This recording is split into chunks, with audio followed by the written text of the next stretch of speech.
रागिनी एक अमीर परिवार की इकलौती बेटी थी। उसकी शादी राजत से हुई थी। राजत एक व्यापारी था और अपनी माँ शशिकला देवी के साथ रहता था।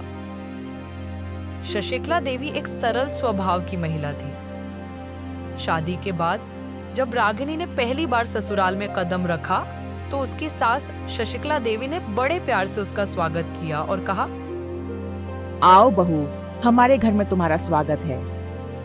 रागिनी खुशी से बोली, शुक्रिया माँ जी। शादी का पहला दिन बहुत अच्छे से बीत गया और अगले दिन रागिनी ने जल्दी उठकर नहा धोकर तैयार होकर रसोई में गई। उसने सबके लिए खाना बनाया और उसकी बनाई हुई डिश सबको बहुत पसंद आई। सबने उसकी तारीफ भी की। रागिनी खुशी खुशी अपने कमरे में चली गई और तभी उसे मुल्तानी मिट्टी खाने का मन हुआ। उसने सोचा, बहुत ज्यादा मुल्तानी मिट्टी खाने का मन हो रहा है, थोड़ा सा खा लेती हूँ, किसी को कुछ पता नहीं चलेगा। यह सोचकर रागिनी ने मुल्तानी मिट्टी निकाली और खाने लगी। अब वह रोज चुप चुप कर मुल्तानी मिट्टी खाती थी। लेकिन एक दिन जब रागिनी चुपचाप मुल्तानी मिट्टी खरीद रही थी, तभी उसकी सास शशिकला देवी आई और बोली, बहू, तू क्या खा रही थी चुप चुप कर? रागिनी डर गई और बोली, कुछ नहीं माँ जी। शशिकला देवी ने कहा, ठीक है बहू, मैं तो बस ये कहने आई थी कि आज खाने में चिकन बना लेना। रागिनी ने कहा, जी माँ जी, मैं बना दूंगी।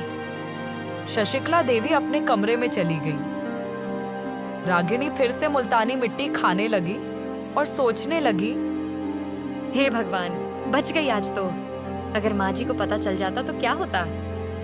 ऐसे ही कुछ दिन बीत गए और रागिनी की मुल्तानी मिट्टी खाने की आदत बढ़ने लगी। किसी को भी इसका पता नहीं चला।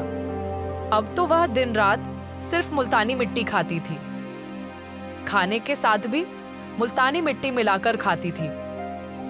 एक दिन जब उसकी सास ने देखा कि रागिनी के कमरे में मुल्तानी मिट्टी रखी हुई है, तो उन्होंने सोचा, ये क्या है? थोड़ा सा खाकर देखती हूँ। उन्होंने मुल्तानी मिट्टी का एक टुकड़ा मुंह में डाल लिया और जैसे ही उन्होंने मुल्तानी मिट्टी खाया, उन्हें उसका स्वाद इतना अच्छा लगा कि अब उन्हें भी मुल्तानी मिट्टी खाने की आदत लग गई। अब रोज शशिकला देवी चुप चुप कर रागिनी के कमरे से मुल्तानी मिट्टी ले आती थी और खाती थी। लेकिन एक दिन रागिनी को एहसास हुआ कि उसकी मुल्तानी मिट्टी रोज गायब हो रही है और वह परेशान हो गई। उसने सोचा, ये मुल्तानी मिट्टी कौन ले जाता है? पता नहीं, मैं दुकान से लेकर आती हूँ और कोई मेरी मुल्तानी मिट्टी ले जाता है। अब मुझे इसे चुप चुप कर रखना पड़ेगा। उस दिन रागिनी ने मुल्तानी मिट्टी छुपा दी और जब शशिकला देवी रागिनी के कमरे में मुल्तानी मिट्टी खाने के लिए आई, तो उन्होंने देखा कि वहां मुल्तानी मिट्टी नहीं है। वह बेचैन हो गईं और अपने कमरे में चली गईं। ये मुल्तानी मिट्टी कहाँ रख दिया बहू ने? अब क्या करूं? कहाँ मिलेगा मुझे मुल्तानी मिट्टी? सोचते हुए शशिकला देवी बाहर गई और ढेर सारी मुल्तानी मिट्टी लेकर आई और चुप चुप कर खाने लगी। ऐसे ही कुछ महीने बीत गए और दोनों सास बहू चुप चुप कर मुल्तानी मिट्टी खाती रहती। एक दिन रागिनी ने देखा कि उसकी सास शशिकला देवी चुप चुप कर कुछ खा रही थी। वह सास के पास गई और बोली, माँ जी, आप क्या खा रही थी? शशिकला देवी ने झूठ बोलते हुए कहा, कुछ नहीं बहू। तब रागिनी की नजर मुल्तानी मिट्टी पर पड़ी और उसने कहा, अरे वाह माँ जी, आप भी मुल्तानी मिट्टी खाती हो? शशिकला देवी चौंक गई और बोली, आप भी? का मतलब तुम भी मुल्तानी मिट्टी खाती हो? रागिनी ने खुशी से कहा, हाँ जी माँ जी, मैं तो बचपन से खा रही हूँ। मुझे मुल्तानी मिट्टी का स्वाद इतना पसंद है कि क्या बताऊँ। और मैं तो अब चुप चुप कर खाती थी। मुझे लगा अगर आपको पता चलेगा तो आप बहुत गुस्सा करेंगे। फिर दोनों सास बहू ने मिलकर मुल्तानी मिट्टी खाना शुरू कर दिया। ऐसे ही कुछ दिन बीत गए और रागिनी की तबीयत खराब हो गई। उसके पेट में बहुत दर्द हो रहा था। उसने 2 से 4 दिन पेट दर्द सहा।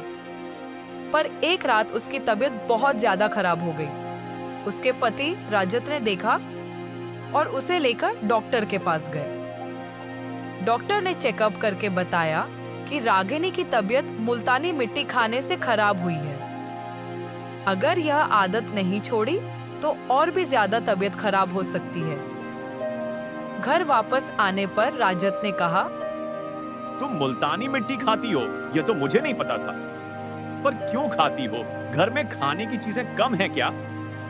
रागिनी डरते हुए बोली, मुझे मुल्तानी मिट्टी बहुत पसंद है, ये बचपन से खाती आ रही हूँ। राजत को गुस्सा आया और गुस्से में चिल्लाते हुए कहा, तुम पागल हो?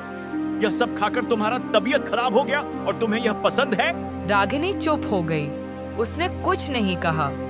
राजत ने कहा, आज के बाद तुम मुल्तानी मिट्टी कभी नहीं खाओगी, वरना अच्छा नहीं होगा। राजत के जाने के बाद रागिनी सोचने लगी, अब क्या करूं? मुल्तानी मिट्टी खाऊंगी तो राजत बहुत गुस्सा होंगे और मुल्तानी मिट्टी खाए बिना मैं रह भी नहीं सकती। ऐसे ही 2 से 4 दिन बीत गए। रागिनी ने खुद को संभाल कर रखा और मुल्तानी मिट्टी भी नहीं खाई। पर एक दिन उसने देखा कि उसकी सास मुल्तानी मिट्टी खरीद रही है। उसके भी मन में मुल्तानी मिट्टी खाने का अरमान जाग गया।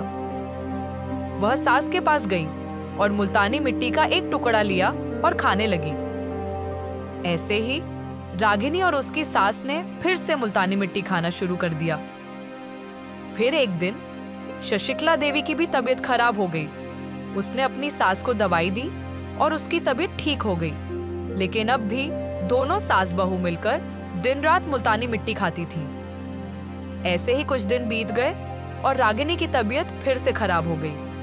अब वह बहुत डर गई थी। उसे लगता था कि अगर राजत को पता चल गया तो वह बहुत गुस्सा करेगा। इसलिए उसने मुल्तानी मिट्टी खाना छोड़ दिया हमेशा के लिए।